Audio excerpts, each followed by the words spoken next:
বিয়ের ৩ দিনের দিন নিতু জানতে পারল জিয়ানের পূর্বে একটা বিয়ে হয়েছিল এবং সে ডিভোর্সি। এই সত্যিটা যখন জানলো তখন কিছুতেই বিশ্বাস করতে পারছিল না সে। নিতু বুঝতেই পারছে না তার সাথে কেন এমনটা হয়েছে। তার সবচেয়ে বেশি রাগ হচ্ছিল নিজের পরিবারের উপর। তারা কি খোঁজ খবর নেয়নি, ভালো ছেলে পেল আর অমনি বিয়ের তোড়জোড় শুরু করে দিচ্ছে। এই মুহূর্তে রাগ হচ্ছে নাকি কষ্ট হচ্ছে বুঝতে পারছে না সে। শুধু অপেক্ষা করছে জিয়ানের ফিরে আসা। ঘণ্টাখানেক পর জিয়ান বাড়িতে আসে। ওই সময়টুকু নিতু দরজা বন্ধ করে ঘরে ছিল। শ্বশুর শাশুড়ি ননদ কারো সাথেই কোনো কথা বলেনি। দরজা খুলে জিয়ানের হাতে বেলি ফুলের মালাটা দেখতে পেল। সে প্রতিদিন বাইরে থেকে আসার সময় নিতুর জন্য ফুল চকলেট নিয়ে আসবে। গতকালও নিতু তার হাত থেকে ফুল দেখে একই সাথে আনন্দিত ও লজ্জায় রাঙা হয়ে উঠেছিল। তবে আজ তার মাঝে রাগ ব্যতীত আর কিছুই নেই। জিয়ান নিতুকে জড়িয়ে ধরতে যাবে ঠিক সেই মুহূর্তে নিতু দুপা পিছিয়ে গেল। রাগে ফুঁসে উঠে বলল, একদম আমার কাছে আসবে না বলে দিলাম, মিথ্যাবাদী প্রতারক। জিয়ান অবাক হয়ে তাকিয়ে আছে। নিতু কথা বলতে গিয়েও খেয়াল করলো কান্নায় কণ্ঠস্বর রোধ হয়েছে তার। জিয়ান বুঝতে পারেনি এমনভাবে বলল, এসব কি বলছো, কি বলছি বুঝতে পারছেন না তাই না? বলে নিতু বালিশের নিচ থেকে ডিভোর্স পেপার আর কিছু ছবি জিয়ানের দিকে ছুঁড়ে মেরে বলল, এগুলো বোধহয় লুকিয়ে রাখতে ভুলে গেছিলেন আপনি।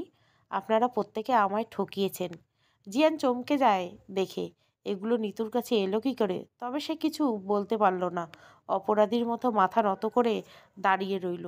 নিতু আলমারি থেকে কাপড় চোপড় বের করে লাগেজ ভরতে শুরু করলো। প্রতারকের সাথে সংসার করার কোনো মানে হয় না।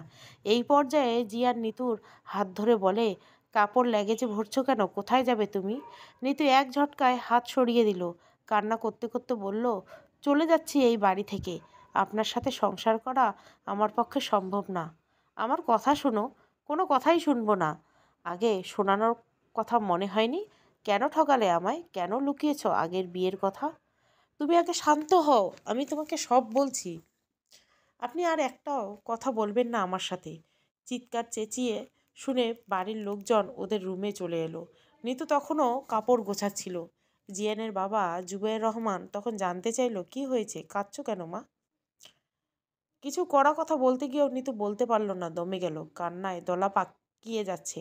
অসহায় লাগছিল তার নিজেকে। ওর থেকে জবাব না পেয়ে জিয়ানকে জিজ্ঞাসা করলো, কি হয়েছে রে, বউ কাঁদছে কেন? জিয়ান মাথা নত করে দাঁড়িয়ে আছে। নিতু ততক্ষণে ল্যাগেন্স নিয়ে বের হয়ে গেছে যাওয়ার জন্য উদ্যত। পথ রোধ করে দাঁড়ায় জিয়ান। মিনতি করে বলে, প্লিজ নিতু, এভাবে চলে যেও না। খবরদার আমার সামনে কোনো নাটক করবেন না। পথ থেকে সরে দাঁড়ান। কি হয়েছে মা, বলো না। নরম গলায় শুধরালেন আফরোজা বেগম। নিতু কাঁদতে কাঁদতে বলে, এভাবে আমায় না ঠকালেও পারতেন আপনারা। নিতু আর কাউকে আটকে রাখতে পারল না। সে কাঁদতে কাঁদতে চলে যায় বাড়ি থেকে। জুবাইর রহমান ছেলের উদ্দেশ্যে বললেন, সব জেনে গেছে না? তোকে আগেই বলেছিলাম লুকাস না কিছু, এখন হলো তো। ছেলেকে গালমন্দ করে সবাই চলে যায়। এখন শুধু জিয়ানের ভাবি মিনা দাঁড়িয়ে আছে। সে বিদ্রুপ করে বলে, এই জন্য বলে অতিবার বেরো না, ঝড়ে পড়ে যাবে। তুমি ডিভোর্স পেপার আর ছবিগুলো আলমারিতে রেখেছ তাই না ভাবি? চোখ মুখ শক্ত করে বলল জিয়ান। মিনা তাচ্ছিল্য স্বরে বলল, বুঝতে কি তোমার আপত্তি আছে? কেন করলে তুমি এমনটা? ওমা, জানো না আমার বোনের জীবনটা নরক বানিয়ে দিয়ে তুমি হাসি খুশি থাকবে? তা কী করে হতে দেই আমি? তোমার বোনের জীবন নরক জীবনের জন্য তো আর আমি দায়ী নই। সে আমাকে ছেড়ে গেছিল, আমি না। ভুল বুঝতে পেরে তো ফিরে আসতে চেয়েছিল। কি হতো একটা সুযোগ দিলে? সে যাই হোক, প্রথম বিয়ের খবরটা নিতুর থেকে লুকিয়ে ভালোই করেছো। নয়তো নিতুকে কি করে আর সরাতাম। কাজটা তুমি ভালো করনি ভাবি। মিনা হাসে। হাসতে হাসতে বলে, তুমি আমার বোনের জীবনটা নষ্ট করে ভালো করনি। মিনা চলে যাওয়ার পর জিয়ান বিছানায় বসে পড়ে। তার মাথা কাজ করছে না। কি করবে সে এখন? বিয়ের কথা লুকিয়ে এসে চরম অন্যায় আর বোকামি করে ফেলছে। জিয়ান এটা এখন হাড়ে হাড়ে টের পাচ্ছে। সে ব্যস্ত হয়ে নিতুকে ফোন করে। ফোন বন্ধ। কোথায় গেল নিতু? বাপের বাড়ি, তাই হবে। জিয়ান তৎক্ষণাৎ বাড়িতে যাওয়ার জন্য বের হয়। নিতুদের বাড়ি গিয়ে দেখলো নিতু এই বাসায় আসেনি। নিতুর মম মমতা বেগম জিজ্ঞাসা করলে, কিছু হয়েছে? জিয়ান মিথ্যে বলল, না মা, নিতু বলেছিল শপিং মলে যাবে, আসার সময় এই বাসাতেই আসবে, তাই দেখতে আসলাম। ও আচ্ছা বাবা, বসো তুমি। না না মা, বসবো না, নিতু মনে হয় মার্কেটে আছে, আমি যাই। জিয়ান বাইরে এসে হাঁপাতে হাঁপাতে তার হাত পা থরথর করে কাঁপছে। কোথায় চলে গেল নিতু? সে তার পরিচিত নিতুর কয়েক বন্ধু বান্ধবীকে ফোন করলো, তবে আশানুরূপ কোনো তথ্যই কারো কাছে পায়নি। নিতু এদের কারো বাসায় যায়নি, এমনকি রিসেন্টলি কোনো যোগাযোগ করেনি। বেস্ট ফ্রেন্ড জানে না কিছু। এবার সে চারদিক শূন্য দেখছে, পৃথিবী দুলছে। সে পথে হেঁটে হেঁটে নিতুকে খুঁজছে। এভাবে কি আর মানুষ খোঁজা সম্ভব? এর আগে ফোন নাম্বার খোলা থাকলেও এখন ফোন সুইচ অফ বলছে। দুশ্চিন্তায় তার প্রাণ ওষ্ঠাগত। ক্লান্ত হয়ে সে এক সাইডে বসে পড়ে, সারা শরীর ঘেমে কদাকার। তখনই তার ফোনে আননোন নাম্বার থেকে ফোন আসে। ফোন রিসিভ করার পর ওপাশ থেকে একটা মেয়েলি স্বর ভেসে আসে। এখনো সময় আছে জিয়ান, আমি এখনো তোমার অপেক্ষায় পথ চেয়ে বসে আছি, প্লিজ আমার কাছে ফিরে এসো। কণ্ঠটি জিয়ান চেনে, তার এক্স ওয়াইফ মাহিরা। সামনে থাকলে থাপ্পড় দিয়ে গাল লাল করে ফেলতাম, ঝাঁঝালো কণ্ঠে বলল জিয়ান। বিরক্ত নাক মুখ কুঁচকে ফেলছে সে, বিষণ্ণতায় মুখ তেতো হয়ে আছে। মাহিরা কিন্তু দমল না। সে খিলখিল করে হেসে বলল, রাগ করছো? তোমার সমস্যা কি? কেন আমায় বিরক্ত করছো? বিরক্ত করছি নাকি? আগে তো খুব পাগল ছিলে আমার জন্য, কণ্ঠ শোনার জন্য। আর এখন বিরক্ত লাগে? হ্যাঁ লাগে। কারণ আগের সময় আর আগের জিয়ান কোনোটাই আর এখন নেই। সব নতুন। মাহিরা শ্লেষের সুরে বলে, ঠিকই বলেছ, সবই নতুন, বউও নতুন। তাই পুরাতন আমিকে আর ভাল লাগে না। তোমাকে কেন ভালো লাগবে আমার? তুমি আমার কে হও? কেউ না। আমি তোমার কেউ হই না? না। এত তাড়াতাড়ি সব ভালোবাসা ফিকে হয়ে গেল? তাড়াতাড়ি? 3টে বছর পার হয়ে গেছে মাহিরা। 3টে বছর কিন্তু কম সময় না। এখন যখন আমি অন্য কারোর সাথে ভালো আছি, তখন কেন এমন করছো? কেন বারবার আমার সুখ কেড়ে নিতে চাইছো বলো? তোমার জীবন থেকে চলে গিয়ে সুখ কেড়ে নিয়েছিলাম, এজন্য আমি দোষী। আমি তো চেয়েছিলাম দ্বিতীয়বার তুমি আমার সাথেই সুখী হও, যাতে করে আবার চলে গিয়ে সুখ কেড়ে নিতে পারো। না জিয়ান, আমি সত্যি তোমাকে ভালোবাসি। হ্যাঁ, তার নমুনা তো দেখতেই পাচ্ছি, তাচ্ছিল্য করে বলল জিয়ান। মাহিরা বলল, দেখো জিয়ান, তুমি হয়তো আমায় ভুল বুঝছো, আমার উপর রেগে আছো, কিন্তু আমি কি করব? তোমাকে আমি অন্য কারোর সাথে সহ্য করতে পারছি না, আর পারবো না। তোমার কথা বলা শেষ। মাথা ধরে আছে আমার। নিতুকে খুঁজে পাচ্ছি না, দুশ্চিন্তায় শেষ হয়ে যাচ্ছি। তার উপর তোমার এসব ন্যাকামো আমি একদম নিতে পারছি না। তুমি দয়া করে আমাকে কল দিও না প্লিজ। জিয়ান, আমার কথা সম্পূর্ণ করতে না দিয়ে তার পূর্বেই কল কেটে দিল। ভীষণ অসহায় বোধ করছে সে। নিতুর কষ্টে তার বুকে প্রবল ঝড় শুরু হয়েছে। কোথায় আছে নিতু? বিধ্বস্ত অবস্থায় বাড়িতে এসেছে নিতু। তার পরনে শাড়ি, অগোছালো চুল, এলোমেলো শুকনো মুখ, হাতে লেগেছে। মেয়ের এমন অবস্থা দেখে মমতা বেগম আঁতকে উঠে ব্যস্ত হয়ে জিজ্ঞাসা করলো, নিতু, তোর এই অবস্থায় কেন? কি হয়েছে? নিতু কোনো প্রত্যুত্তর করল না, সরাসরি নিজের রুমে চলে গেল। মমতা বেগমও সঙ্গে গেলেন। তিনি উদ্বেগপূর্ণ কণ্ঠে জিজ্ঞাসা করেই যাচ্ছেন, কথা বলছিস না কেন? জিয়ানের সাথে কি ঝগড়া হয়েছে? রাগ, জেদ, অভিমান, ক্ষোভ সব আবার মাথাচাড়া দিয়ে ওঠে নিতুর।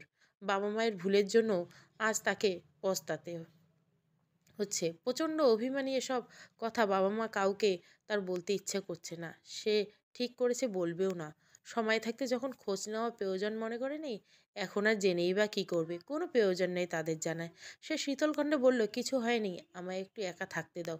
একা থাকবে মানে কি? হয়েছে কি সেটা তো আমায় বল। বলবো, আমি তো আর কোথাও যাচ্ছি না, আছি তো এখানে। আগে ফ্রেশ হয়ে নেই, একটু রেস্ট নেই, তারপর বলি। তাছাড়া আহামরি কিছু ঘটেনি। সত্যি তো? হ্যাঁ। ওই বাড়িতে সব ঠিকঠাক? হুম। ও, তাহলে জিয়ানের সাথে ঝগড়া করে এসেছিস? বিয়ে হয়েছে আর 4 দিন হলো, এর মধ্যে ঝগড়া বাঁধিয়ে দিয়েছিস? নিতু কোনো উত্তর দিল না, ওয়াশরুমে চলে গেল। মমতা বেগম দরজা ধাক্কা দিয়ে বলল, নিতু, ফ্রেশ হয়ে ডাইনিংয়ে আসিস, আমি তোর নাস্তা দিচ্ছি। নিতু এবারও কোনো উত্তর দিল না। গতকাল থেকে সে জিয়ানদের বাড়ি থেকে বেরিয়ে ফেসবুকের পরিচিত এক ক্লোজ বান্ধবী শম্পার বাড়িতে উঠেছিল। জিয়ানের আগের বিয়ের ব্যাপারে শম্পাকে কিছু জানায়নি। সামান্য কথা কাটাকাটি হয়ে বলেই জানিয়েছিল। ফোন বন্ধ করে সারা রাত ভেবেছে কি করবে, কি করা উচিত। ভোরের রাতের দিকে সে একটা সিদ্ধান্ত নিয়েছে, ভয়াবহ রকমের কঠিন সিদ্ধান্ত। হোক ভুল, ভুল ঠিকের হিসাব করার মতো মানসিকতা এখন আর তার নেই। সে উন্মাদ হয়ে গেছে। দিয়ানের প্রতারণা কিছুতেই মানতে পারছে না। সে তো সত্যি মানুষটাকে ভালোবাসতে শুরু করছিল, তাহলে এমন ঠকালে এভাবে? চাপা স্বভাবের অভিমানী নিতু এটুকু বুঝেছিল, তার সিদ্ধান্ত এখন বাস্তবায়ন করতে গেলে শম্পাসহ তার বাকি রুমমেটরা ফেঁসে যাবে। তার জন্য অন্যদের ক্ষতি হোক সে চায় না। তাই সকাল হতে নিজের বাড়িতে চলে এসেছে। যা করার এখানেই করবে। ওয়াশরুম থেকে ফ্রেশ হয়ে বেরিয়ে সে ব্যাগে ধারালো দুটো ব্লেড বের করলো। এগুলো সে আসার সময় কিনে নিয়ে এসেছে। ব্লেড দুটো নিয়ে সে ফ্লোরে বসে পড়ল। খাটের সঙ্গে হেলান দিয়ে কিছুক্ষণ নির্বিশেষে দৃষ্টিতে তাকিয়ে রইল। রুমের ভেতর তখন পিনপতন নীরবতা, তাই ফ্যানের ভনভন শব্দে কানে লাগছে খুব। সে আর কিছু ভাবার সময় নিল না। দুটো ব্লেড একত্র করে বাঁ হাতের রগের উপর ক্রমাগতভাবে আঁচড় দেওয়া শুরু করলো। ক্ষতস্থান থেকে গলগল করে রক্ত বেরোচ্ছে। রক্তে তার হাত, ব্লেড, পরনে বাসন্তী রঙের শাড়িটি ভিজে জবজব হয়ে গেছে। চোখের সামনে সবকিছু ঝাপসা হয়ে গেছে তার। ধীরে ধীরে শরীর হালকা হতে শুরু করছে। চেতনার হারিয়ে শরীরের সমস্ত ভার ছেড়ে দেয়। কাঁধ হয়ে পড়ে থাকা রক্তে ভেসে আসা সাদা টাইলসের উপর। সারাটা রাত ছটপট করেছে জিয়ান। কোথায় না খুঁজেছে, কিন্তু কোথাও নিতুর কোনো খবর পায়নি। চোখের পাতায় ঘুম নেই এক ফোঁটা। সারা রাত কেটে গেছে তার সিগারেট খেতে খেতে, কিন্তু ঘুম আসেনি একটুও। সকালে একটু তন্দ্রাভাব আসলেও ঘুমটা গাঢ় হয়নি। বারবার স্বপ্নে সে নিতুকে দেখেছিল, আর সত্যি ভেবে ঘুমটাও ভেঙে যাচ্ছিল। সে ঘড়ির দিকে তাকালো। সকাল 8টা 10। প্রচণ্ড পিপাসা পেয়েছে। পিপাসা মেটানোর জন্য পানি প্রয়োজন, কিন্তু এ ঘরে পানি নেই। ডাইনিং রুমে যেতে হবে। সে শোয়া থেকে উঠে বসে তার ফোনটা বেজে ওঠে। নিতুর বাবা নূর আমিন আহমেদ ফোন করছে। তিনি হঠাৎ এত সকালে কল দিচ্ছেন। তাহলে কি ওই বাসায় জেনে গেছে যে নিতু যে নেই? দোনমনো হয়ে ভয়ে ভয়ে ফোন রিসিভ করলো জিয়ান। ওপাশ থেকে অনেকের একসাথে কান্নার শব্দ ভেসে আসছে। ভয়ে ততস্থ হয়ে যায় জিয়ান, তার বুক কাঁপছে। নূর আমিন আহমেদ ক্রন্দন স্বরে বলল, নিতু সুইসাইড করার চেষ্টা করছে জিয়ান। হাত কেটেছে, ব্লিডিং হয়েছে অনেক। আমরা ওকে নিয়ে এখন হাসপাতালে যাচ্ছি। তুমি তাড়াতাড়ি তানহা হাসপাতালে চলে আসো। জিয়ান বাকরুদ্ধ হয়ে যায়। তার কণ্ঠ কথা বলার শক্তি হারিয়েছে। এমন কোনো খবর শোনার জন্য সে মোটেও প্রস্তুত ছিল না। নূর আমিন আহমেদ কল কেটে দিয়ে তৎক্ষণাৎ জিয়ান গায়ে শার্টটা জড়িয়ে বেরিয়ে পড়ে। তার দু চোখ বেয়ে পানি পড়ছে। ছেলে হয়ে সে কান্না আটকাতে পারছে না। নিতু এখন যদি এই অবস্থায়, ওর যদি কিছু হয়ে যায়, তাহলে জিয়ান নিজেকে ক্ষমা করবে না। একটা মিথ্যেকে এভাবে নিতু তার জীবন থেকে কেড়ে নেবে? জিয়ান যতক্ষণ হাসপাতালে পৌঁছালো, ততক্ষণে নূর আমিন আহমেদ ও তার বড় মেয়ে মিতুর স্বামী শোভন হন্যে হয়ে রক্তের সন্ধান করছিল। ফোনে কারো সাথে জন্য কথা বলছিল নূর আমিন আহমেদ। জিয়ান এগিয়ে গিয়ে ভয়ার্ত কণ্ঠে বলল, বাবা, নিতু কোথায়? কান থেকে ফোন নামিয়ে রাখলেন তিনি। ব্যস্ত ভঙ্গিতে বললেন, 3 ব্যাগ ও নেগেটিভ রক্ত লাগবে জিয়ান, ইমার্জেন্সি। জিয়ান আর কথা না বাড়িয়ে সঙ্গে সঙ্গে ওর দুই বন্ধুকে ফোন করে, যাদের রক্তের গ্রুপ ও নেগেটিভ। ফোন পেয়ে ওরা তৎক্ষণাৎ ছুটে আসে। এখনও আরও 1 ব্যাগ রক্তের প্রয়োজন। হাসপাতালে এমডি এসে জানালো, তাদের হাসপাতালে একজন ওয়ার্ড বয়ের রক্ত দিয়েছে। হাঁপ ছেড়ে বাঁচল নিতুর পরিবার। নিতুর মা শাড়ির আঁচলে মুখ গুজে কাঁদে। নিতু তাকে কোনোভাবেই শান্ত করতে পারছে না। শোভন আছে শাশুড়ির সাথে। জিয়ানের মনের ভেতর ভয় ও আশঙ্কা। এখনও কেউ কিছু জিজ্ঞাসা করেনি, কিন্তু যখন জানতে চাইবে নিতুর সাথে তার কী হয়েছিল, কেন নিতু এমন ডিসিশন নিয়েছে, তখন সে কী উত্তর দিবে? জিয়ান আগে বাড়িতে ফোন করে ঘটনাটি জানালো। এরপর গিয়ে দূরে প্যাসেজ ওয়েতে একা বসলো। মাথার ভিতরে যন্ত্রণা হচ্ছে খুব। নিজের ভুলের জন্য নিতুকে এখন কষ্ট পেতে হচ্ছে। সে দুহাত মুখে টেনে ঝুঁকে বসে। নিতুকে পাওয়ার জন্য এই কথা লুকোনো ছাড়া তার কাছে আর কোনো রাস্তাই ছিল না তখন। 3 মাস আগের কথা। বন্ধু আসিফের বোনের বার্থডে পার্টিতে গিয়েছিল জিয়ান। সেখানেই নিতুকে সে প্রথম দেখেছিল। লাল রঙের সুন্দর একটা গ্রাউন্ড পরেছিল নিতু। জিয়ানের সবচেয়ে অপছন্দের রং ছিল লাল, কিন্তু সেদিন সেই লাল রঙেই মুগ্ধ হয়েছিল। তার বারংবার মনে হয়েছিল লাল রং ছাড়া নিতুকে ঠিক মানাতো না। হাস্যোজ্জ্বল নিতুর প্রেমে সেদিনের সে ডুবেছিল। খোঁজখবর নিয়ে জানতে পারল নিতু বাবা মায়ের ভীষণ বাধ্য মেয়ে। কোনো সম্পর্ক না থাকলেও তার পেছনে অনেক ছেলের লাইন আছে, যাদের কেউ কেউ জিয়ানের থেকেও বেটার। সে ভয়ে ছিল নিতু কি তার ভালোবাসার প্রস্তাব গ্রহণ করবে। সম্ভাবনা ছিল খুব ক্ষীণ। অন্যদিকে তার এই অভিশপ্ত এক অধ্যায়, সেই অধ্যায়ের নাম মাহিরা। জিয়ান ডাক শুনে অতীতের ভাবনা থেকে বেরিয়ে এসে জিয়ান ঝাপসা দৃষ্টিতে তাকিয়ে আছে। ওর বাবা মা এসেছে। বেআইন কোথায়? জিজ্ঞাসা করলো জুবাইর রহমান। জিয়ান নির্লিপ্ত গলায় বলল, 2 তলায়। তুই একা বসে আছিস কেন? তোমরা যাও, আমি আসছি। নিতুর সাথে নূর আমিন আহমেদের কথা হয় 2 ঘন্টা পর। সে এখন কিছুটা সুস্থ আছে। বাইরে জিয়ান ও নিতুর শ্বশুর শাশুড়ি দাঁড়িয়ে আছে। দুই পরিবারে কেউ এখনও মুখোমুখি কোনো কথা বলেনি। নূর আমিন আহমেদ আগে নিতুর থেকে সবটা শুনতে চান, তাই সে বসে আছেন এখন মেষ শিওরে। মারে, কেন তুই এই কাজটা করতে গেলি বল? বিমর্ষ হয়ে শুধলেন তিনি। নিতু অভিমান দৃষ্টিতে তাকিয়ে বলল, ঠিকই তো করেছিলাম, কেন আমায় হাসপাতালে নিয়ে এসেছো? কি হয়েছে আমায় খুলে বলো মা। কিছু বলার নেই তো। আমার আমি বোঝা হয়ে গেছিলাম তোমাদের, তাই না? এটা তো আমাকে বলতেই পারতে। আমি চলে যেতাম অন্য কোথাও। থেমে থেমে কথাগুলো বলল নিতু। এসব তুই কি বলছিস মা? তুই আমাদের কাছে বোঝা হয়ে গেছিলি? তোকে কি আমরা কম ভালোবাসি? হ্যাঁ হ্যাঁ, বোঝাই হয়ে গেছিলাম। তাই তো আপদ দূর করার জন্য খোঁজখবর না নিয়ে বিয়ে দিয়ে আমায় দূর করেছো। জিয়ানের সাথে কিছু হয়েছে মা? আমায় বল না। আব্বু তুমি যাও প্লিজ, আমার কথা বলতে ভালো লাগছে না। আর হ্যাঁ, ওই মানুষটা যেন আমার সামনে না আসে। মিতু ইশারায় তাকে বাইরে চলে যেতে বলো। নূর আমিন আহমেদ তবুও কিছুক্ষণ বসে থেকে বাইরে চলে যায়। মিতু পাশে এসে মাথায় হাত বুলিয়ে জিজ্ঞাসা করলো, জিয়ানের সাথে কি নিয়ে ঝগড়া হয়েছে আমায় বলা যাবে? নিতু এ কথার কোনো উত্তর না দিয়ে বলল, আমি বাসায় যাব কাল। বাইরের চেঁচামেচির শব্দ শুনে মিতু দৌড়ে বাইরে গেল। নুরামিন আহমেদ রেগেমেগে বারবার জিয়ানের দিকে তেড়ে আসছে। শোভন তাকে আটকে রেখেছে। সম্মুখে মাথা নত করে দাঁড়িয়ে আছে জিয়ান।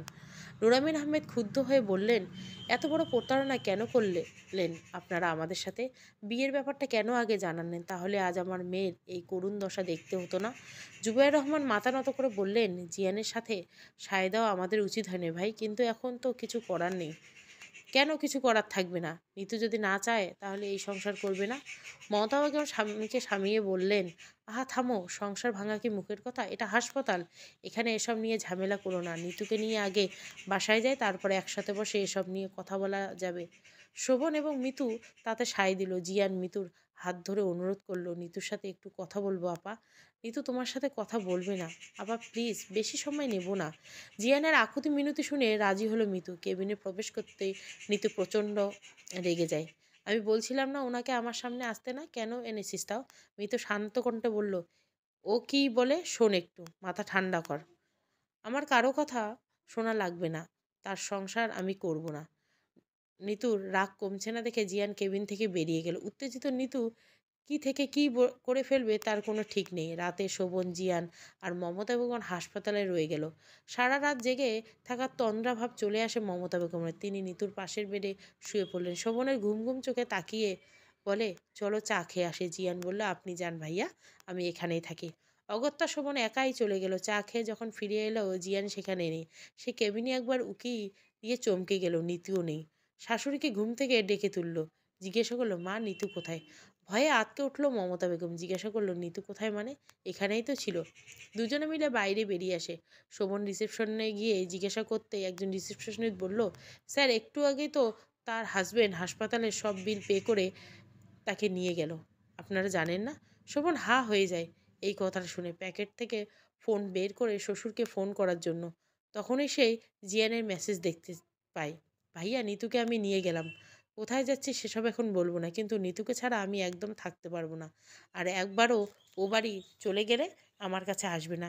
তাই এভাবে কাউকে কিছু না বলে নিয়ে যেতে হলো। আপনারা কেউ চিন্তা করবেন না, আমি ওর খেয়াল রাখবো।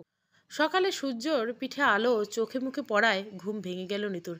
সে চোখ মুখ কুঁচকে উঠে বলল, ঝাপসা দৃষ্টিতে চারিদিকে চোখ বুলিয়ে বোঝার চেষ্টা করলো এই মুহূর্তে সে কোথায় আছে। এটা তো হসপিটাল নয়, পরিপাটি করে গোছানো রূপ। জানলার কাঁচ খোলা, মৃদু বাতাসে তেড়ে জানলার শুভ্র রঙা পর্দাবিহীন বিরতহীন লাগছে। বাবা মাকে কি তাকে বাড়িতে নিয়ে এসেছে? কিন্তু এটা তো তার বাড়ি নয়, তার রুমও নয়। তবে সে খুব সাবধানে বিছানা থেকে নেমে জানলার কাছে গেল। বাইরে চোখ রাখতে দূর দূরান্তে শুধু গাছপালা এবং অদূরে কিছু বাসা দেখা যাচ্ছে।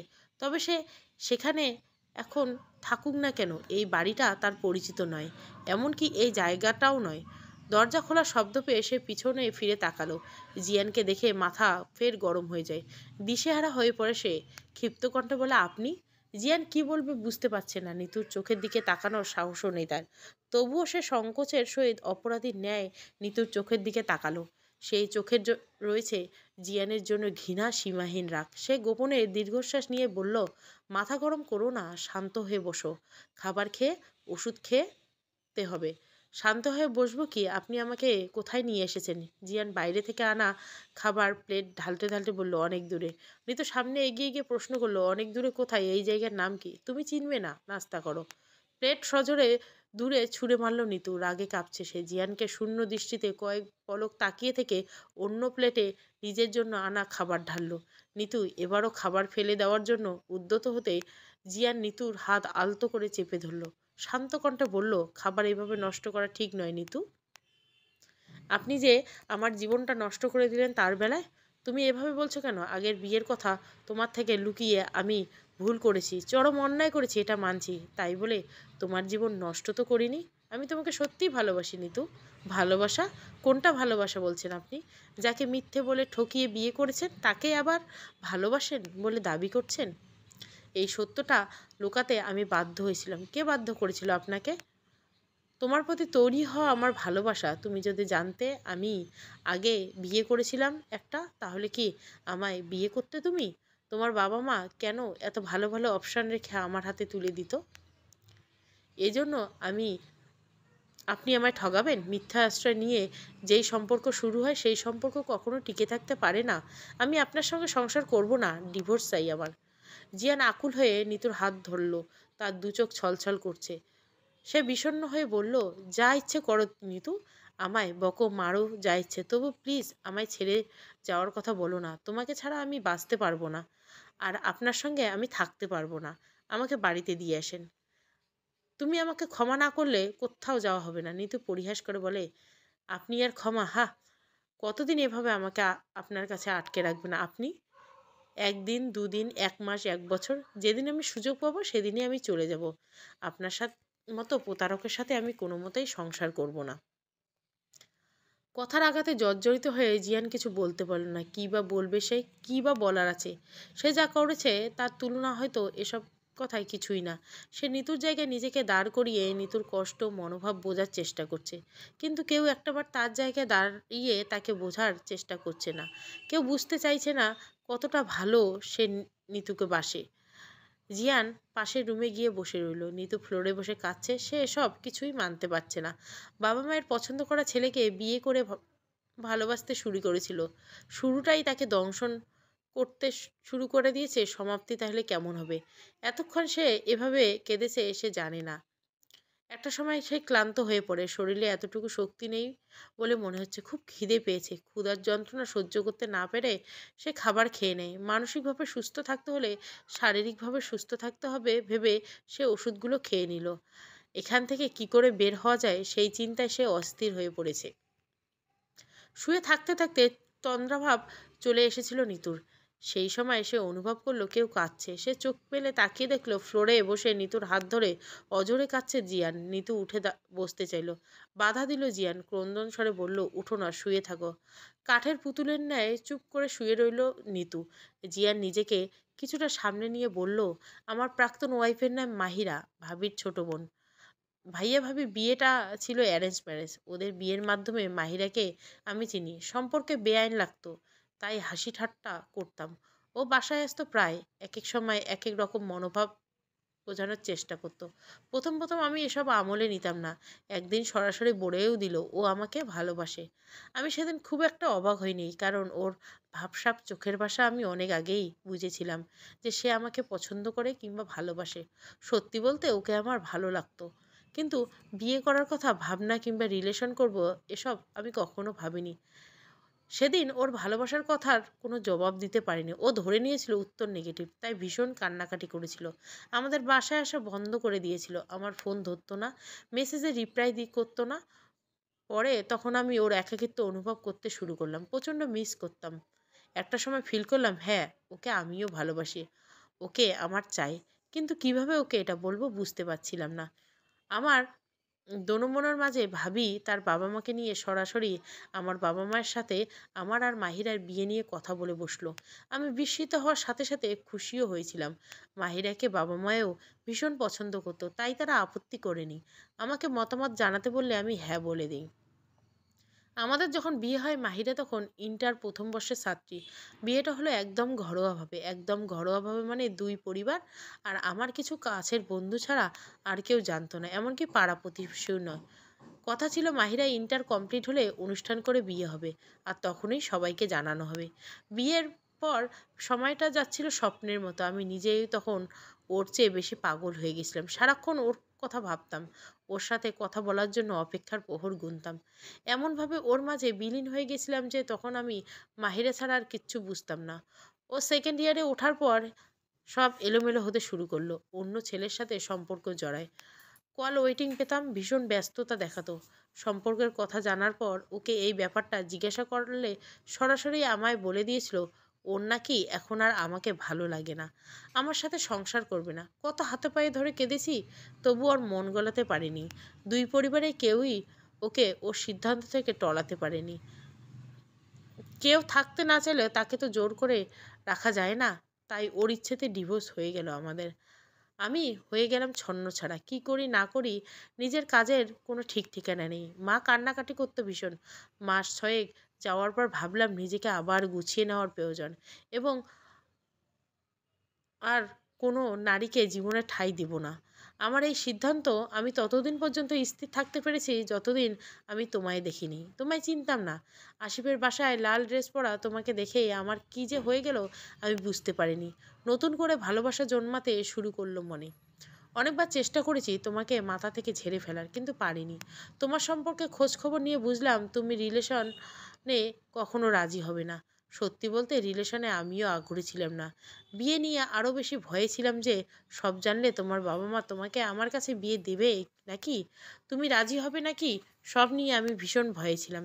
তাই বাধ্য হয়ে আগেই বিয়ের কথাটা লুকিয়েছিলাম। একসঙ্গে এতগুলো কথা বলে থামলো জিয়ান। কয়েক সেকেন্ড পর মৌনতা কাটিয়ে নিতু কঠিন স্বরে বলল, প্রতারকের কখনো ক্ষমা হয় না। আপনার সাথে যাই হয়ে যাক না কেন, আপনি মিথ্যে দিয়ে আমার সাথে সম্পর্ক শুরু করে একদম ঠিক করেননি। যতটা মনে জায়গা নিয়েছিলেন তার চেয়ে অধিক তাড়াতাড়ি মন থেকে উঠে যাচ্ছেন। আপনাকে আমি সহ্য করতে পারছি না। ভারী বর্ষণের মাঝেও খরার মতো সময় কাটছিল নিতুর। বাবা মায়ের সঙ্গে তার কথা হয়েছে। নতুন বাসায় আসার ৩ দিনের দিনে জিয়ান তাদেরকে নিয়ে এসেছিল। হাতে পায়ে ধরে অনেক অনুনয় বিনয় করেছে। নিতু ভিক্ষা চেয়েছে। জিয়ানের উপর তারা ক্ষুব্ধ থাকলেও সেটা ছিল সাময়িক। একটা মেয়ের জীবনে বিয়ে নামক শব্দ জুড়ে গেল কি ছেড়ে যাওয়া অতটা সহজ?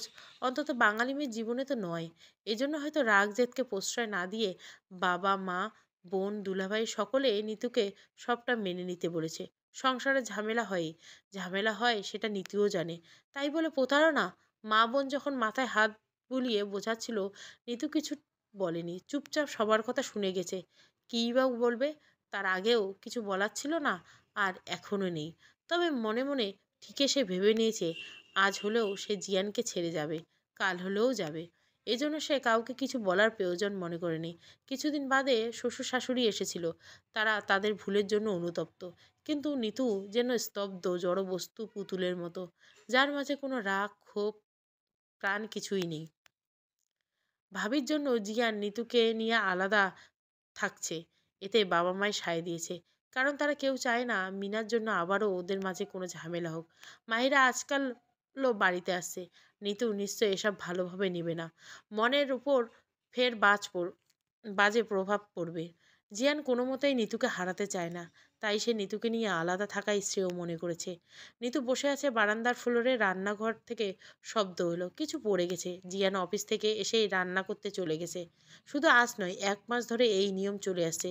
চাইলে কাজের খেলা রাখা যায়, তবে জিয়ান চাইছে না। সে নিজেই নিতুর জন্য রান্না বান্না করবে, সব রকম কেয়ার করবে। অতি আদরে বেড়ে ওঠা নিতুর রান্না বান্নাও ও জানে না। কখনো তাকে রান্নাঘরে গণ্ডি পেরোতে হয়নি। হেসেলে সর্বদা মা ও কাজের মেয়ে সামলাতো। নিতুর ভীষণ ইচ্ছে ছিল বিয়ের পর সে তার শ্বশুরবাড়ি থেকে রান্না শিখবে। শখ ইচ্ছে তো আর কিছুই হলো না। এখন যেন সব মরীচিকা। জিয়ান হন্তদন্ত হয়ে রান্নাঘর থেকে বের হলো। ওয়ার্ড্রব, ড্রেসিং টেবিল সবগুলো ড্রয়ারে ব্যস্ত হয়ে কিছু খুঁজছে। ঘুটুর মুটুর শব্দ শুনে নিতু বারান্দা থেকে ঘরে চলে এলো। ওকে দেখা মাত্র জিয়ান জিজ্ঞাসা করলো, বার্নারের মলমটা দেখেছো? ঋতু জিয়ানের হাতের দিকে তাকালো। ডান হাতের আঙ্গুলে অনেকখানি জায়গা লালচে হয়ে গেছে।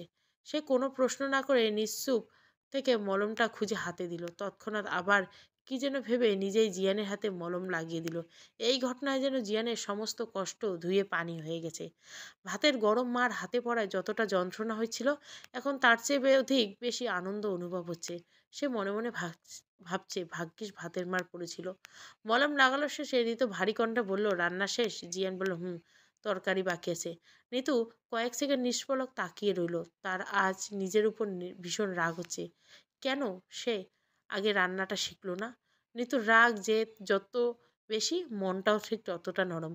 জিয়ানের প্রতি তার ক্ষোভ থাকা সত্ত্বেও এখন ভীষণ কষ্ট হচ্ছে। সে নীরবতা কাটিয়ে বলল, রান্না করতে হবে না, দোকান থেকে কিছু এনে দিন। কিন্তু তুমি তো বাইরের খাবার পছন্দ করো না, একদিন খেলে কিছু হবে না। আমি রান্না করতে পারবো নিতু, তুমি বিশ্রাম নাও। নিতু বিস্ময়ে হা হয়ে তাকিয়ে রইল। সারাদিন কাজ করে এসেছে সে, আর বিশ্রাম নিতে বলছে নিতুকে? জিয়ান রান্নাঘরে চলে গেছে। কিছুক্ষণ বাদে নিতুও রান্নাঘরে গেল। থমথমে মুখে বলল, আপনি আমাকে গাইড করুন, আমি রান্না করছি। জিয়ান সঙ্গে সঙ্গে বলল, না না, একদম না। বাবা মায়ের কাছে যখন ছিলে তখন রান্নাঘরে আশেপাশেও যাওনি, আর এখন আমি তোমাকে রান্না করাবো? অসম্ভব, তুমি রুমে যাও। এত আহ্লাদ করতে হবে না, বিয়ের আগে আর পরের জীবন কি এক?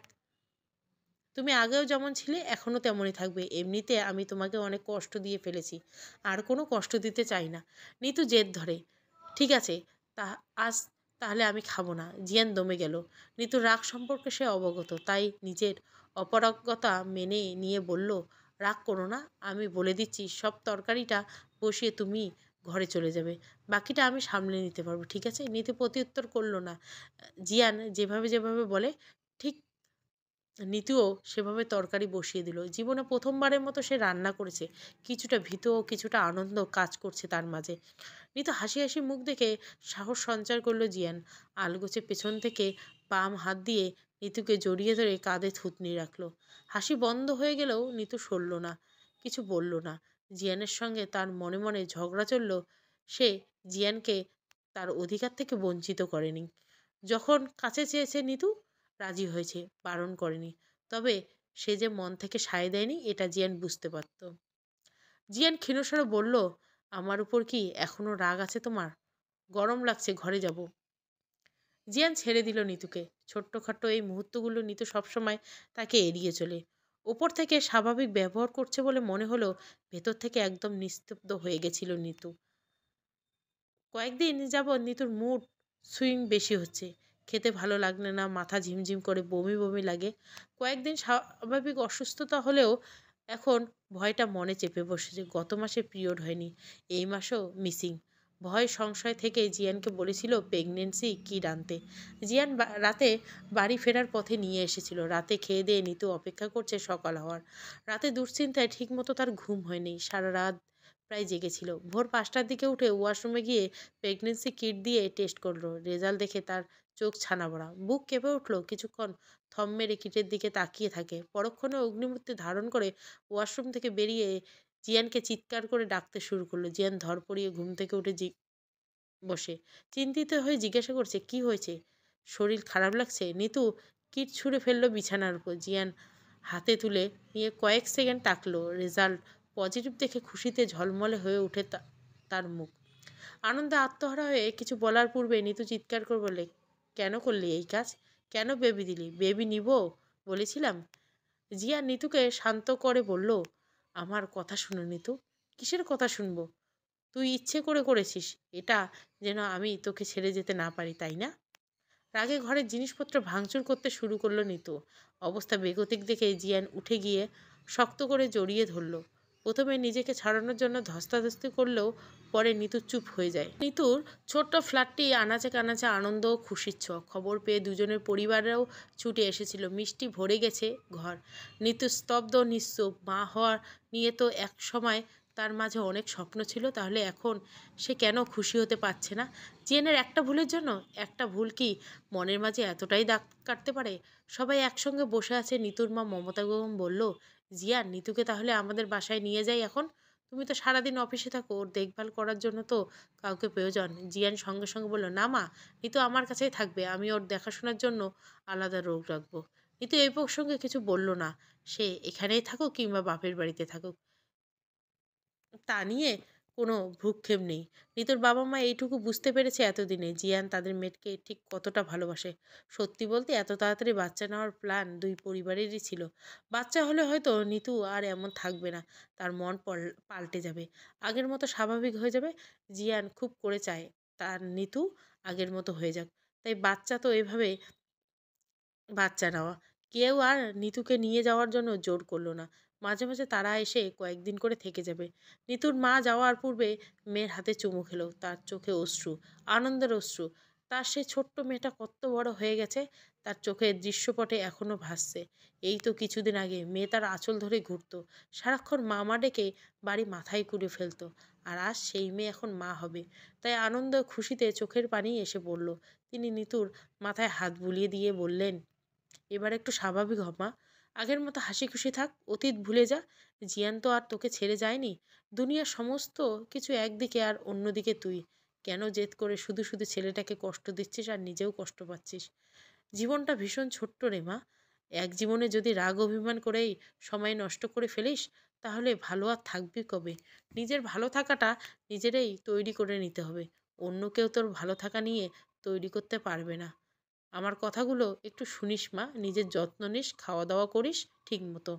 এখন আর তুই একা না, তোর মাঝে আর একটা প্রাণ বেড়ে উঠেছে ধীরে ধীরে।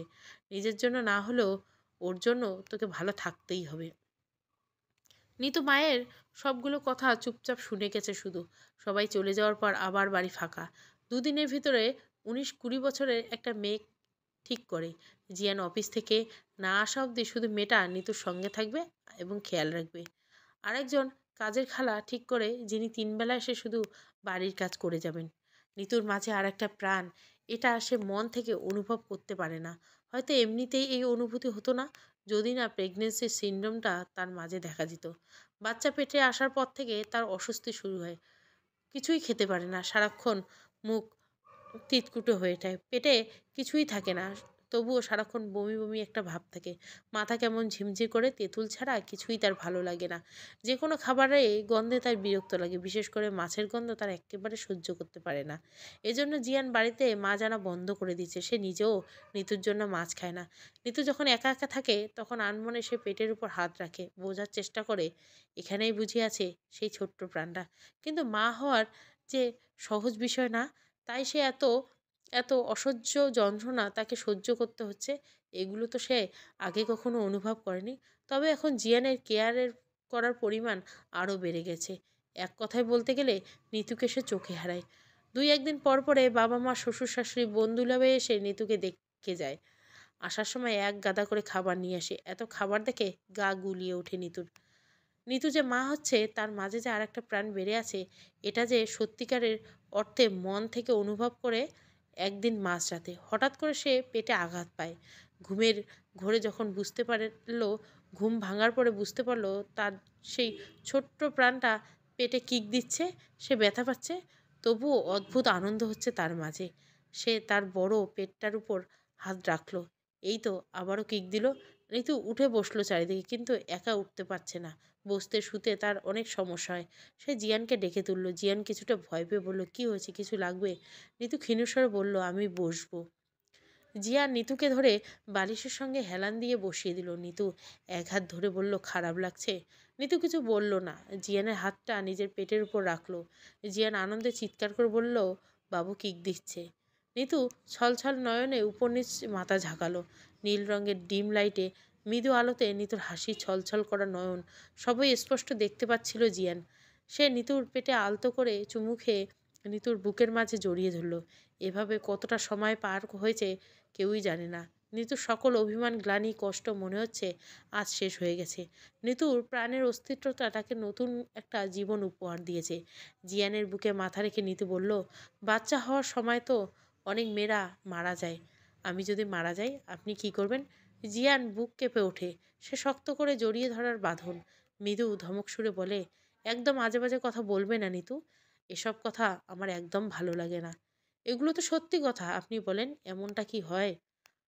হলে হয়, কিন্তু আমার নিতুর সাথে এমনটা কখনো হবে না। আমার আল্লাহ এত নিষ্ঠুর না। নিতুর গলা ধরে আসছে। এর আগে তো কখনো তার এমনটা অনুভব হয়নি। মারা যাওয়ার কথা তাহলে আজও কেন মনে হলো? এই সুন্দর মুহূর্তটা হারানোর ব্যথায় বুক ভারী হয়ে আছে। সত্যি যদি সে মারা যায়, তখন তাহলে জিয়ানের কি হবে? সে কি তার অনাগত বাবুটাকে দেখেও মরতে পারবে না? সে তো জিয়ানের থেকে এভাবে হারিয়ে যেতে চায় না এভাবে। নিতু শক্ত কণ্ঠে বলল, যদি ডাক্তার বলে বাচ্চা আর মায়ের মধ্যে যে কোনো একজনকে বাঁচানো যাবে, তাহলে আপনি কাকে বাঁচাবেন? খবরদার ভুলেও কিন্তু আমাকে বাঁচানোর কথা বলবেন না। আমি তো অনেকটা সময় পৃথিবীতে থেকেছি, পৃথিবীর আলো দেখেছি, কিন্তু আমাদের বেবি তো দেখেনি। কথা দিন এমন সিচুয়েশন এলে আপনি ওকে এই পৃথিবী দেখার সুযোগ করে দিবেন। জিয়ান এবার কেঁদে ফেললো। নিতুর মুখ চেপে বলল, চুপ, এসব কথা একদম বলবে না। এসব কিছুই হবে না। আমি কাউকে হারাতে চাই না, হারাতে পারবো না। আমার তোমাকেও লাগবে, আবার আমাদের বেবিকেও লাগবে। কত স্বপ্ন আছে আমাদের, আমাদের তিনজনে একসাথে সেই স্বপ্ন পূরণ করব। স্বপ্ন আমারও ছিল, কিন্তু জিয়ান নিতুকে থামিয়ে দিয়ে নিতু ঠোঁটে গম্ভীর চুম্বন দিল। আর কোনো কিন্তু সে মাঝে আনতে চায় না। নিতু তার, সর্বদা নিতুকে তার কাছেই থাকতে হবে। সকালে জিয়ান ঘুম থেকে উঠে রেডি হয়ে নিল। অফিসে যাওয়ার পূর্বে নিতুকে উঠিয়ে ফ্রেশ করিয়ে অল্প কিছু খাবার খাইয়ে দিল। এর মাঝে নিতুর দেখাশোনা করার জন্য মেয়েটি চলে আসে। ওর নাম শাপলা। যেমন মিষ্টি দেখতে, তেমনই ওর যত্ন নেওয়ার ক্ষমতা। জিয়ান বাসায় আসার আগ অবধি নিতুর সময়টা শাপলার সাথে বেশ ভালোভাবে কেটে যায়। শাপলা নিতুর কিন্তু ভালোভাবে খেয়াল রাখবে। ও খেতে চায় না জানোই তো, জোর করে হলেও খাওয়াবে। আর যে কোনো প্রয়োজন হলে, দরকার হলে সঙ্গে সঙ্গে আমাকে কল করবে, মনে থাকবে? শাপলাকে উদ্দেশ্য করে বলল জিয়ান। শাপলা মাথা দুলিয়ে বলল, হ্যাঁ ভাইজান, মনে থাকবে। আমার কি মনে থাকবে? আপনি তো একটু পর পর নিজেই ফোন কইরা আবার খোঁজ খবর নেন। জিয়ান নিতুর দিকে তাকিয়ে কিছুটা লজ্জা পেল। সে শাপলাকে বলল, রান্নাঘরে ওকে দুধটা এনে দাও। শাপলা রান্নাঘরে চলে গেলে নিতু বলল, একটু আগেই না দুধ খেলাম। জিয়ান নিতুর কাছে এগিয়ে বলল, দুহাত ধরে বলল, হ্যাঁ, ওর সামনে তো আর বউকে চুমা খাওয়া যাবে না, একটু চুমু খাই। নিতু হেসে বলল, দৃষ্টি নামিয়ে বলে, আজ যে খুব অনুমতি নেওয়া হচ্ছে। এতদিন কি আপনি চুমু খাননি? প্রতি রাতে তো অফিসে যাওয়ার আগে ঘুমের মধ্যে চুমু খেয়ে যেতেন। জিয়ান অবাক হয়ে শুধায়, তুমি জানলে কিভাবে? তুমি তো তাহলে তখন জেগে থাকতে। জেগে যেতাম আপনার জিয়ান হাসে, প্রশান্তের হাসি। নিতু কপালে ভালোবাসার পরশ এঁকে দিয়ে সে জড়িয়ে পড়ে। শাপলা আসার পায়ে শব্দ শুনে ছেড়ে দেয়। গালে আলতো করে হাত বুলিয়ে বলে, নিজের খেয়াল রেখো যান, আসছি, সাবধানে যাবেন। জিয়ান অফিসে চলে যায়। শাপলা দুধের গ্লাস এগিয়ে বলে, আপা নেন। রেখে দাও, পরে খাবো। পরে কেন? ভাইজান কইছে এখন খাওয়াইতে, আপনার এখনই খাইবেন। তোমার ভাইয়া একটু আগেই খাইয়ে গেছে, এখন আর পেটে জায়গা নেই। অল্প হইলেও খাইতে হইব, ভাইজান আমারে দায়িত্ব দিয়ে গেছে না। নিতু বুঝলো শাপলার নাছোড়বান্দা, তাই সে কয়েক ঢোক টেবিলের খেয়ে টেবিলের উপর গ্লাসটা রেখে দিল। শাপলাকে ধরে সে খাট থেকে নিচে নামে। আয়নার সামনে দাঁড়িয়ে নিজের উঁচু পেটের উপর হাত রেখে আনমনে মুচকে হাসে। পেটের হাত বুলিয়ে দিয়ে বলে, বলো শাপলা, আমাদের ছেলে হবে নাকি মেয়ে হবে? শাপলা মাথা চুলকে ভাবুক হয়ে বলল, মেয়ে হবে। আপনাগো পরি লাহান একটা মাইয়া হইব। কেন বলো তো, ছেলে হবে না কেন? তোমার ভাইয়া বলে মেয়ে হবে। জানি না তো, আমার মন কইল তাই কইলাম আপা। এহেন তো আলতো না, কি জানি করে, আপনি করেন নাই? তাহলে তো জানতে পারতেন পোলা হইব নাকি মাইয়া। নিতু হেসে, আল্ট্রাসোনোগ্রাফি এখনো করিনি। তোমার ভাইয়া অনেকবার বলেছে, রাজি হয়নি কেন? সে তো অনেক কারণ। পরে অবশ্য ভেবেছিলাম সারপ্রাইজ থাকুক, বাবু হওয়ার পর জানা যাবে। কিন্তু এখন বাবা মা আব্বু আম্মু সবাই জোর করছে, বাবু কেমন হবে সেটাও জানা যাবে। তাই এই শুক্রবারে যাব। ভালোই হবে, তাহলে জানা যাইব। নিতু হঠাৎ পেটে হাত রেখে আর্তনাদে উড়ে ওঠে। শাপলা ভয় পেয়ে এগিয়ে যায়। উঠে গিয়ে ধরে নিতুকে বিছানায় বসিয়ে জিজ্ঞাসা করে, আপা কি হয়েছে, ভাইয়ারে ফোন দিমু? নিতু শাপলার হাত চেপে ধরে মৃদুস্বরে বলে, আহ, ব্যস্ত হচ্ছ কেন? কিছু হয়নি আমার। তাহলে আপনি এমন করতেছেন কেন? পেটের ভিতরে দিচ্ছে, কিক দিতেছে, লাথি দিতেছে, এবার বুঝছি। শাপলা হেসে বলে, ও, এবার বুঝতেছি, আমি এরু দেহি। নিতু হেসে বলে, দেহ। নিতু শাপলা নিতুর পেটের উপর হাত রাখলো। বাবু কিক দেওয়া দেখে সে আনন্দে উচ্ছ্বাসিত হয়ে বলে, হ হ, এই তো লাথি দিতাছে। এহেন মনে হইতেছে আপা পোলা বাবু হইব। একটু থেমে সে নিতুর পেটে হাত বুলিয়ে বলল, এই যে দুষ্টু, মায়ের এমনি লাথি দিতেছ কেন? মায়ে কষ্ট পায় না? শান্ত হও, শান্ত হও, চুপ করে শুয়ে থাকো। নিতু শাপলার কথার ধরন শুনে খিলখিল করে হাসতে থাকে। নিতুর এমন 9 মাস চলছে, আর চলাফেরার বেগ পেতে হচ্ছে। অবশ্য এতে খুব একটা কষ্ট তাকে করতে হয় না। মমতা বেগম এবং আফরোজা বেগম দেখাশোনার জন্য 1 মাস যাবৎ এই বাড়িতে আছেন। যত্নের কোনো ত্রুটি রাখেননি এই 2 মা। রোজ রোজ দুই বেয়ান গল্প জুড়ে দেয় তাদের নাতিনকে নিয়ে। রাজপুত্র আসবে বাড়িতে, কত শত নাম ভেবে রেখেছে সবাই, কিন্তু এখনো তো কোনো ফাইনাল নাম করা হয়নি। জিয়ান অফিসের জন্য রেডি হচ্ছিল। নিতু খাটের উপর হেলান দিয়ে বসে আছে। তার দৃষ্টি জিয়ানের দিকে। জিয়ান আয়নার সামনে দাঁড়িয়ে চুল আঁচড়াতে আঁচড়াতে জিজ্ঞাসা করলো, কিছু বলবে? নিতু মুখ গোমড়া করে বলবো, এখন তো আমাদের ছেলের কোনো নাম রাখা হলো না। জিয়ান হেসে বলল, রাখবই তো। সবাই কত কত নাম রেখেছে, একটা না একটা সিলেক্ট করা যাবে। সেটা কবে? উহ, যেদিন আমাদের বাবু দুনিয়া আসবে সেদিন ওর মুখ দেখে ওর পর যেই নামটা আমার প্রথম মনে আসবে সেই নামটাই রাখবো। বাবুকে কি সবার আগে আপনি কোলে নেবেন? জানি না। সবার আগে আমি তোমাকে দেখব। তুমি সুস্থ আছো কি না সেটা বেশি জানা জরুরি আমার। যদি দেখেন আমি মারা গেছি।